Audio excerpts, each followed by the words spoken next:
Skunk cabbage, plant profile. Eastern skunk cabbage, Symplocarpus foetidus, is a herbaceous perennial plant. It's also known as swamp cabbage, clumpfoot cabbage, meadow cabbage, foetid pothos, West Virginia Hosta, or polecat weed.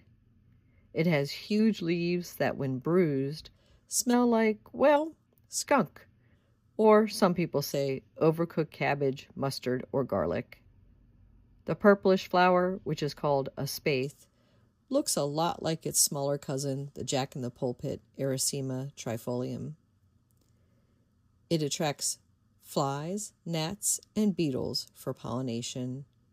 It's native to the eastern half of the United States and is hardy to USDA zones 4 to 7. There is also a Western Skunk Cabbage and an Asian cousin.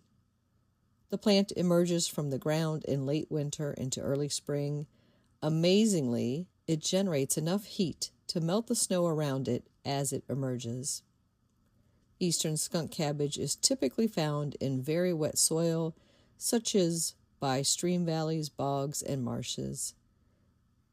And that's the best place to plant it in your garden.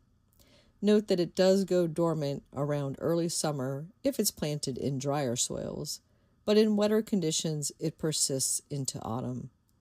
It prefers to grow in part to full shade. It can reach 3 feet tall and 4 feet wide during years of heavy rainfall. Once established, they are very difficult to transplant because the root system can be larger than the plant above ground. Seed is the best way to propagate skunk cabbage, but you must sow the seeds immediately when ripe, as they are very ephemeral. The foliage contains heavy amounts of oxalic acid, so it is deer and pest resistant. According to the National Wildlife Federation, bears will eat the berry-like fruit.